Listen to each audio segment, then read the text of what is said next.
Hello friends, welcome to this video. This video is day 40 of the 50 days 50 mark series. हम almost to the end of these videos पहुंच रहे हैं, ठीक है। तो यहाँ पर इन सीरीज ऑफ वीडियोस में हम मोस्ट इम्पॉर्टेंट टॉपिक्स जो कि एग्जाम में पूछे गए हैं उनको डिस्कस कर रहे हैं।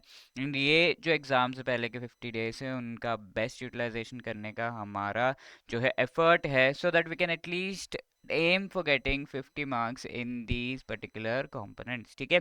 ये session I and I F S component से रिलेटेड है। And let me tell you, आज का जो सेशन है यहाँ पर चैप्टर नंबर 35 के इंपॉर्टेंट टॉपिक्स हम डिस्कस करेंगे। ये एक बहुत इंपॉर्टेंट टॉपिक है। I will also show you कि कौन से क्वेश्चन कौन से पार्ट से कैसे क्वेश्चंस आए हैं, वो एक्सप्लेन करूंगा आपको part, and then we will also solve the previous years questions and any questions which can be asked from that particular part, ठीक है। तो ये सारा कुछ हम डिस्कस करेंगे, but before moving ahead let me just remind you, if you are preparing for the JAIIB exam for this particular जो हमारा साइकिल है अक्टूबर का, तो you should definitely consider some guidance. अगर आपको जो है दिक्कत हो रही है या फिर टाइम लग रहा है इन प्रिपेयरिंग, या फिर आपका जो है लिमिटेड टाइम अवेलेबल है फॉर प्रिपरेशन, तो we have come up with the super crash course, जहाँ पर I and I F S A F M PPB RBWM चारों कंपोनेंट से रिलेटेड जो है आपको लाइव क्लासेस के थ्रू पढ़ाया जा रहा है। 4 अक्टूबर से हमारा नया बैच शुरू हो रहा है, just before the exam, so you should definitely enrol into this. Link description में क्या क्या मिल रहा है, live classes, concept notes and test series, जहाँ पर आपको ईच एंड एवरी जो चैप्टर है ऑफ ऑल द 4 कंपोनेंट्स उससे रिलेटेड टेस्ट प्रोवाइड किया जा रहा है, MCQs, so that you can practise. Also full length mock test भी अवेलेबल है। तो 80% ऑफ इस पर अवेलेबल है प्रेजेंटली, तो JIB80 is the code, so as to avail this 80% off on this particular crash course. Okay, link is given in the description, do hurry up. तो chapter 35 merchant banking services, ठीक है। Before moving ahead हम समझेंगे कि merchant banking ये term actually क्या होता है, एंड देन इससे रिलेटेड एक्टिविटीज इन रेगुलेशन। ये एक इंपॉर्टेंट चैप्टर है, यहाँ पर काफी क्वेश्चंस आपको लगभग हर एक जो साइकिल है वहां पर पूछा गया है। मई 2023 अक्टूबर या फिर अभी जून का जो रिसेंट एग्जाम हुआ है, राइट। तो what is merchant banking? First of all definition क्या है? अगर हम बैंकिंग की बात करें इन जनरल, somebody रिक्वायर्स जो फंड्स है वो किसी को रिक्वायरमेंट होती है, किसी के पास एक्सेस होता है, तो ऐसे में बैंक एक इंटरमीडियरी बनता है। वैसे ही यहाँ पर जिसको भी फंड्स के रिक्वायरमेंट है और जिसके पास फंड्स एक्सेस है, like this person is an investor, this person wants funds, तो इनके बीच भी एक इंटरमीडियरी होना चाहिए। और जिसको फंड्स रिक्वायर्ड है वो अपने शेयर्स इश्यू करते हैं in the market. Okay, corporates की अगर हम बात करें वो शेयर्स इश्यू करते हैं, तो ये शेयर्स इश्यू करने से रिलेटेड जो सारे के सारे शेयर्स हो गए, इंस्ट्रूमेंट्स कोई और हो गया, बॉन्ड हो गया, ऐसा, तो इनको इशू करने से related there are a whole lot of procedural requirements. ये सारे प्रोसीजर्स एंड डिफरेंट एस्पेक्ट्स को मैनेज करने वाले पर्सन जो है या फिर एंटिटी जो है, that is the merchant banker. Okay, तो बेसिकली ये हेल्प करते हैं कॉर्पोरेट्स को, कंपनीज को, हाई नेटवर्थ इंडिविजुअल्स को, उनको financial advice as well as management services provide करके। रेगुलर बैंकिंग से ये डिफरेंट है। Regular banking is all about taking deposits, giving loans and all the services related, ठीक है, उससे डिफरेंट है। और इसको हमारा ministry of finance in India उन्होंने डिफाइन किया है, this is everything related to the issue management, ठीक है। अब इन दोनों के बीच के क्रूड डिफरेंसेस अगर हम देखें, तो merchant banking and merchant banks जो है उन्हें रेगुलेट कौन करता है? सेबी करता है, नॉर्मल बैंक्स को आरबीआई। इक्विटी या डेट से रिलेटेड है तो मर्चेंट बैंकिंग इक्विटी से रिलेटेड है। शेयर्स आपके कहाँ पर आ जाते हैं? Equity. Equity something where no fixed and compulsory आपको जो है बेनिफिट या फिर कंपलसरी, हम ये नहीं कह सकते कि प्रॉफिट आपको आएगा। अगर कंपनी को प्रॉफिट हो रहा है then you also will be getting profit on your share, so that is called the equity. तो इक्विटी से रिलेटेड है। डेट क्या हो गया? बॉन्ड या लोन, जहां पर आपको पक्का पक्का प्रॉफिट मिल रहा है। तो this is the difference. I have kept telling about this difference again and again. तो यस, ये इक्विटी से डील करता है, ये डेट से डील करता है मेनली। एक्टिविटीज क्या है? Project counselling, capital structuring, amalgamation. Financier होते हैं कमर्शियल बैंक्स, यानी कि आपको डिपॉजिट जो उनके पास अवेलेबल है उनसे लोन प्रोवाइड करते हैं, आपके एक्टिविटीज को फाइनेंस करते हैं। ये मैनेजमेंट ओरिएंटेड है, एसेट ओरिएंटेड है, और ये फी बेस्ड बिजनेस है। मर्चेंट बैंकिंग अगर हम कहें फी बेस्ड है, फीस ले जो भी मैनेजमेंट सर्विसेज प्रोवाइड करे उस पर फीस लेते हैं।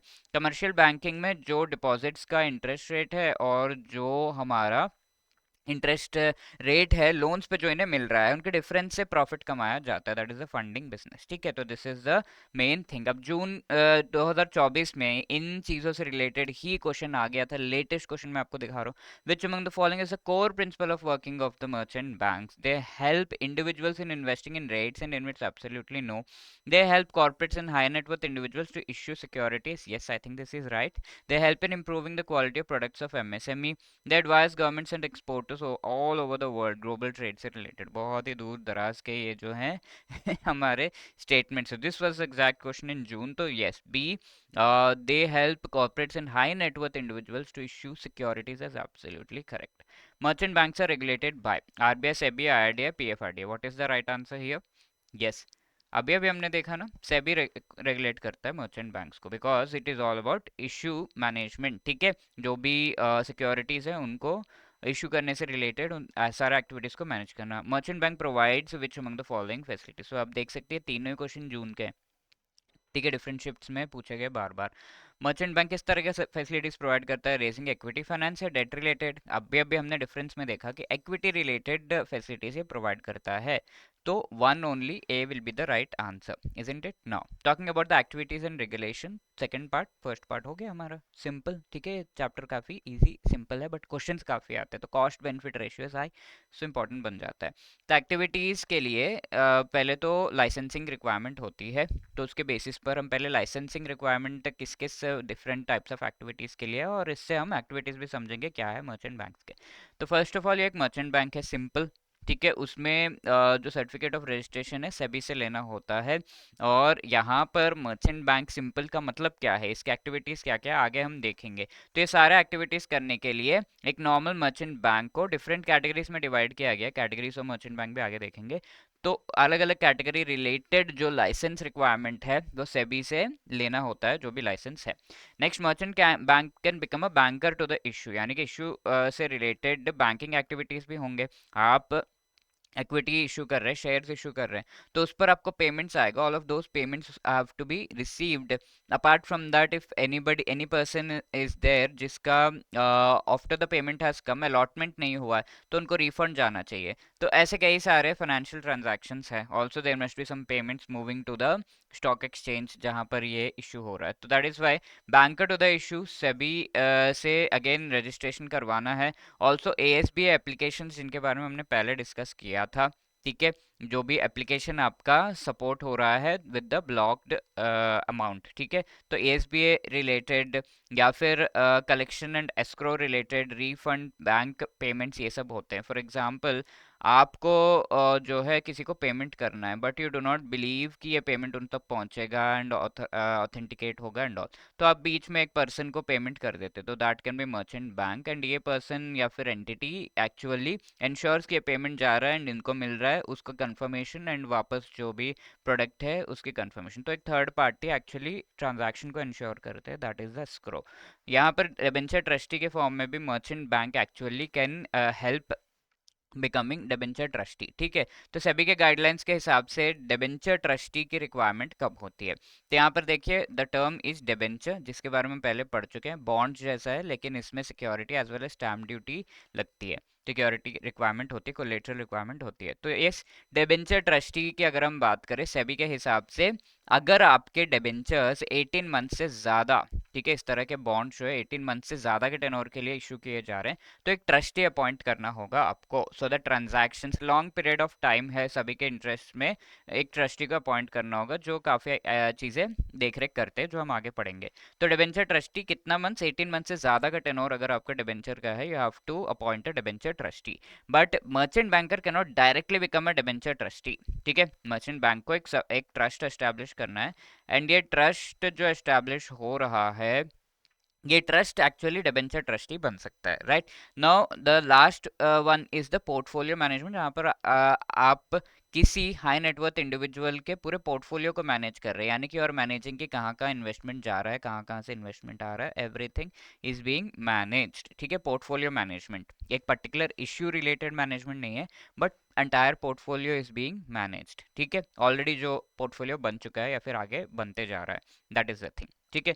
तो that these are the different licensing requirements, and इसके लिए भी सेबी के रेगुलेशंस 1993 के हिसाब से आपको जो है सेपरेट सर्टिफिकेट लेना होता है if you are a merchant bank. ठीक है। Now moving ahead, what are the activities. Obviously कोई भी अगर आप इशू कर रहे हैं, कोई शेयर्स बॉन्ड्स वगैरह मार्केट में लेकर आ रहे हैं, तो various activities will be there. Firstly यहाँ पर मर्चेंट बैंकर जो है लीड मैनेजर या को मैनेजर बन सकता है। Lead manager is a big जो है हाईएस्ट रिलेशनशिप होता है विद द एंटिटी या कंपनी जो कि ये शेयर्स इशू कर रही है, यानी कि सबसे ज़्यादा इन्वॉल्वमेंट लीड मैनेजर को होता है। अब इनके नीचे को मैनेजर्स होते हैं जो कि कुछ स्पेसिफिक एक्टिविटीज़ को कैरी आउट करते हैं एंड उन्हें मैनेज करते हैं। तो that is the thing, either of them merchant bank can become like SBI merchant bank जो है वो लीड मैनेजर बन गया, और उनके नीचे ICICI या फिर ऐसे को मैनेजर्स है इस तरीके से। तो ये कंसेंट स्टॉक एक्सचेंज का लेकर आते हैं, अपॉइंट करते हैं मैनेजर्स को, एडवाइस करते हैं, प्रोस्पेक्टस फाइल करते हैं, एप्लीकेशन एडवर्टाइज करते हैं इशू रिलेटेड। अब pre and post issue functions कई सारे हैं। तो प्री इशू फंक्शंस क्या क्या होगा, प्रोस्पेक्टस ऑफ प्राइवेट प्लेसमेंट के बेसिस पर जो है प्री इशू फंक्शंस है। इंस्ट्रूमेंट्स यानी कि आप जब भी कोई बॉन्ड शेयर्स वगैरह इशू कर रहे हैं, तो इशू करने से पहले कुछ एक्टिविटीज आपको करने होंगे। ठीक है। What are those, first of all you have to see कि क्या क्या आप जो है डॉक्यूमेंट, जो एक प्रोस्पेक्टस होगा आपकी कंपनी को रिप्रेजेंट करेगा कि आपके फाइनेंशियल्स क्या है, एक्टिविटीज़ क्या है, फंड्स क्यों ले रहे हैं, ये सब का एक डॉक्यूमेंट बनता है, that is called the prospectus या ऑफर प्लेसमेंट डॉक्यूमेंट। ठीक है। तो उसमें आपको बताना पड़ेगा सारे चीज़ें, और क्या क्या बताना है, कैसे इंस्ट्रूमेंट्स होने चाहिए, कितने number of instruments, timing, all of this has to be told. Marketing underwriting, यानी कि एक बार इशू करने से पहले आपको पहले तो मार्केटिंग करना होगा कि this is good, credit rating display करना है, एवरीथिंग। ठीक है। Underwriting is the let's say SBI is involve as a lead merchant banker, तो वो बताएगा कि हाँ these shares will be really good in the future, you can definitely invest, I have also invested, that is underwriting। Pricing क्या होगा, साथ में post issue function is आपने ये शेयर्स वगैरह जो है वो लोगों को अलॉट तो कर दिया, अलॉटमेंट हो रहा है कि नहीं, उनके पैसे पहुंचे कि नहीं, जिसको अलॉट नहीं हुआ उसको रिफंड गया कि नहीं, ऑल ऑफ दीज थिंग्स। ठीक है। अब बैंकर टू द इशू जो हमने यहाँ पे पढ़ा था, इसका मतलब क्या है, डिफरेंट ट्रांजैक्शंस होते हैं, और ये सारे ट्रांजैक्शंस को हैंडल करना, mainly fee based income banks को प्रोवाइड करना, all of these are the banker to the issue. Now let us answer few questions here. जून में पूछा हुआ question again, in terms of SEBI guidelines with respect to merchant banks और debenture issues, public rights of the companies with the maturity period exceeding dash are required to have debenture trustee। ठीक है। कितना tenure से ज्यादा का debenture जो issue है उसमें आपको डिबेंचर ट्रस्टी की रिक्वायरमेंट होती है, 10 month, 6 months, 8 months, 18 months. What is the right answer? Yes, D is the right answer, 18 months। ठीक है। I hope you remember, right now we have discussed। Now moving to the next set of activities, debenture trustee का हमने देख लिया, 18 month से ज्यादा होगा तो डिबेंचर ट्रस्टी। अब ये डिबेंचर ट्रस्टी का मेन फंक्शन क्या है, can merchant bank directly become debenture trustee? The answer is no. Merchant bank एक ट्रस्ट को एज अ सब्सिडियरी एस्टैब्लिश करेगा और ये ट्रस्ट जो है डिबेंचर ट्रस्टी बन जाएगा। और ये डिबेंचर ट्रस्टी की एक्टिविटीज क्या है, कोई डिबेंचर जो इशू किया जा रहा है, it is like a bond, I told you, तो उसमें फर्स्टली एक इंटरफेस बनता है between this company and the different share holders, जो बॉन्ड होल्डर्स है जो भी है, साथ के साथ जो भी खर्चा किया जा रहा है बाय दिस कंपनी, जो भी पैसा लिया गया है वो सही पर्पस के लिए यूज हो रहा है नहीं, ये सारी चीजें जो है इंश्योर करना डिबेंचर ट्रस्टी का काम है। Then there is underwriting, जहां पर जो मर्चेंट बैंकर है, आई टोल्ड यू, वो ये कहेगा कि ये जो शेयर्स है सही है, ये प्रॉफिट देंगे आगे जाकर, I am also buying some of the shares, ऐसे करके। तो इसमें अंडर राइटिंग में minimum obligation 5% of total underwriting commitment, let say 100 rupees का शेयर्स का अंडर राइटिंग करने का प्रॉमिस किया मर्चेंट बैंकर ने, तो एटलीस्ट 5% आपको, 5 रुपीज़ का एटलीस्ट आपको under writing in a particular year करना है, या फिर 25 lakhs जो भी वैल्यू इसमें से कम है। ठीक है। 5% अमाउंट का आपको करना है, या फिर 25 लाख, जो भी इन दोनों में से कम अमाउंट है उतना का एटलीस्ट आपको जो है अंडर राइटिंग करना होगा in a particular period of time. ये मर्चेंट बैंक का कैटेगरी 1 के लिए है। ठीक है। कैटेगरी 1 क्या है वो हम आगे देखेंगे। और जब अंडर राइटिंग किया जाता है, ये शेयर्स अच्छे हैं, बाई कर सकते हैं, कैसे कोई बताएगा, उस शेयर्स उस कंपनी से रिलेटेड इन्फॉर्मेशन, फाइनेंशियल्स होंगे, सारे इन्फॉर्मेशन होगा, एक्टिविटीज़ कैसे है, पहले डिफॉल्ट किया या नहीं, शेयर्स पे प्रॉफिट्स पहले दिए हैं या नहीं, ये सारे चीज़ों के बेसिस पे ना ये सारे इश्यू जो हो रहा है, इसमें कई बार एक मॉनिटरिंग एजेंसी की रिक्वायरमेंट होती है। बाय कई बार 500 करोड़ से ज़्यादा का आपका जो है इशू साइज हो जाता है। आप जब मार्केट से पैसे उठा रहे हैं तो 500 करोड़ से ज़्यादा का है। तो ऐसे में एक एजेंसी होनी चाहिए जो मॉनिटर कर रही है सारी चीज़ों को। मॉनिटर का मतलब पैसा सही तरीके से यूटिलाइज हो रहा है कि नहीं, सेबी को रिपोर्टिंग हो रही है कि नहीं, एक्सपेंडिचर जो इनकर किया जा रहा है वो सही है कि नहीं, उस पर ट्रैक रखना। और भी सर्विसेज ये मर्चेंट बैंकर्स प्रोवाइड करते हैं, like corporate counselling advice provide करते हैं उनको, प्रोजेक्ट रिलेटेड एडवाइस की कैसा प्रोजेक्ट आपको करना है, कैसे आप उसको जो है बेस्ट तरीके से प्रोजेक्ट कर सकते हैं, इन्वेस्टमेंट ला सकते हैं उसमें। लोन सिंडिकेट करना है, यानी कि whenever there is requirement of loan, let us say you need 1 crore loan, तो 10 lakhs एक बैंक आपको दे रहा है। अब ये मर्चेंट बैंक क्या करेगा कि 10 lakhs में दे पा रहा हूँ, बाकी मेरे नेटवर्क्स को यूज़ करके I will collect the remaining 90 lakhs and that also I will give you. तो that is what is syndication, ठीक है, मेनली। तो इससे related project information memorandum prepare करना एंड ऑल्सो एनआरआईज को एडवाइस करने का काम भी मर्चेंट बैंकर का है, कि एनआरआईज को भी अच्छे से एडवाइस मिले with respect to investments and financial different kinds of advices, ठीक है। अब अक्टूबर के question, in respect of every issue to be managed by the lead merchant banker holding a certificate under category 1 shall accept minimum underwriting obligation of dash of the total underwriting commitment, ठीक है। कितना percentage accept करना है, तो 5% is the right answer here. In terms of SEBI guidelines with respect to merchant banks, company issuing shares to public shall make arrangements for the use of proceeds of the issue to be monitored. ठीक है, जो भी issue है उसको monitor करना है, तो कितना मिनिमम इश्यू साइज होना चाहिए, 100 करोड़, 500 करोड़, 1000 या 200 crore? What is the right answer?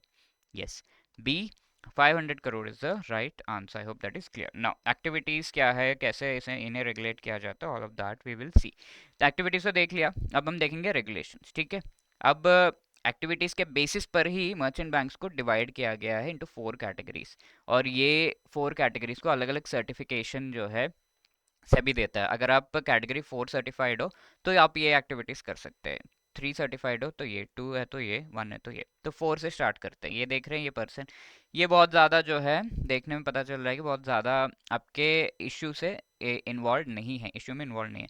तो ऐसा क्यों? बिकॉज ये पर्सन ओनली कैटेगरी 4 के जो मर्चेंट बैंक्स है वो ओनली कौन से एक्टिविटीज़ करते हैं, advising consultancy to the issue. बस एडवाइस करते हैं कि हाँ ऐसे आप ये कर लो, ऐसे आप सभी से ऐसे बात कर लो, ये स्टॉक एक्सचेंज से ऐसे कर लो, बस एडवाइजिंग एंड कंसल्टेंसी इनका काम है, कैटेगरी 4, ठीक है। बहुत ज़्यादा इन्वॉल्व नहीं है आपके शेयर्स इश्यू वाले पूरे प्रोसेस से।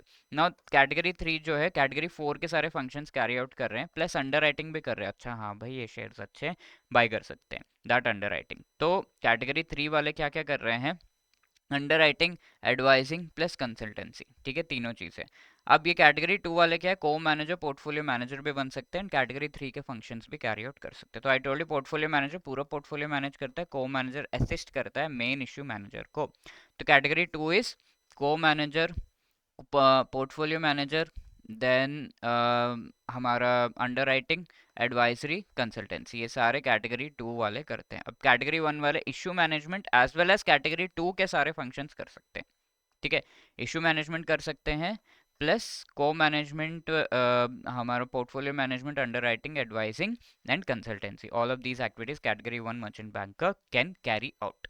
क्लियर है? दैट इज वे सर्कल्स आपको रिप्रेजेंट कर रहे हैं, इनके एक्टिविटीज कम है, इनके ज़्यादा है, और इनके एक्टिविटीज़ 4 के एक्टिविटीज़ इंक्लूड कर रहे हैं, 2 के जो है 3 के इंक्लूड कर रहे हैं, 1 के सारे एक्टिविटीज़ इंक्लूड कर रहे हैं। तो कैटेगरी 1 मर्चेंट बैंकर के सबसे ज़्यादा ब्रॉड जो है एक्टिविटीज़ हो सकते हैं, ठीक है, दैट इज़ द थिंग। तो और क्या नॉर्म्स है यहाँ पर, अगर आप मर्चेंट बैंकिंग एक्टिविटी कर रहे हो तो एटलीस्ट 5 करोड़ रुपीस आपका नेटवर्थ होना चाहिए कैटेगरी 1 मर्चेंट बैंक बनने के लिए। इसके साथ साथ कुछ और क्वालिफिकेशंस है, like professional qualification, finance, law, business management, infrastructure, capital adequacy, past transaction track वगैरह भी देखा जाता है।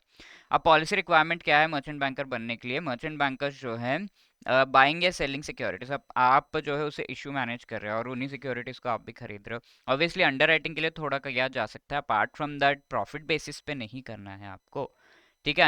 अनपब्लिश्ड प्राइस सेंसिटिव इंफॉर्मेशन आपके पास होती है कि ये इशू से रिलेटेड इन्फॉर्मेशन मेरे पास है, तो उसके बेसिस पर आपको जो है कमर्शियली बाय नहीं करना है। बिजनेस एसोसिएशन नहीं होना चाहिए मर्चेंट बैंकर्स किसी और सिक्योरिटीज, मार्केट्स, बैंक्स जो है आप किसी और एंटिटीज़ के साथ आपका जो है कोई एसोसिएशन, बिजनेस एसोसिएशन नहीं होना चाहिए। बैंक्स एंड फाइनेंशियल इंस्टीट्यूशंस का हो सकता है कोई financial relationship, but other merchant banker जो है, कोई और है जो मर्चेंट बैंकर बन रहा है, तो उनका कोई बिजनेस एसोसिएशन उस पर्टिकुलर इशू से, जैसे आप उस इश्यू को मैनेज करें एंड आपका भी यहाँ पर थोड़ा बिजनेस एसोसिएशन है, थोड़ा पार्ट आपको भी जो है प्रॉफिट हो रहा है यहाँ पर, ऑब्वियसली फीस के अलावा। ठीक है, फीस तो मिलेगा ही, बट उसके अलावा भी प्रॉफिट है, तो आप थोड़ा बयास रहेंगे, चीज़ें सही से नहीं होंगी, तो इसीलिए यू आर नॉट एलिजिबल, कोई बिजनेस एसोसिएशन नहीं होना चाहिए। एंड एक कंप्लायंस ऑफिसर को अपॉइंट करना है जो सेबी के rules and regulations and various other compliances को देख रहा है कि वो फॉलो करते हुए इशू मैनेज हो रहा है, मर्चेंट बैंकर वो सारी चीज़ें फॉलो कर रहा है कि नहीं, ये चीज़ों का ध्यान रख रहा है। There is also code of conduct, जहाँ पर सेबी के 2003 के गाइडलाइंस के रेगुलेशंस के हिसाब से कोड ऑफ कंडक्ट होना चाहिए, एंड अपना खुद का इंटरनल कोड ऑफ कंडक्ट जो मर्चेंट बैंकिंग एंटिटीज है वो डेवलप करें। ठीक है, so these were the things related to the merchant banking. Now these are some more questions as per the SEBI regulations on merchant banking. Merchant bank that can act as underwriter, advisor, consultant. ठीक है, advisor consultant कौन, merchant bank 4। ठीक है, underwriter advisor consultant कौन बन सकता है, merchant banking category 3।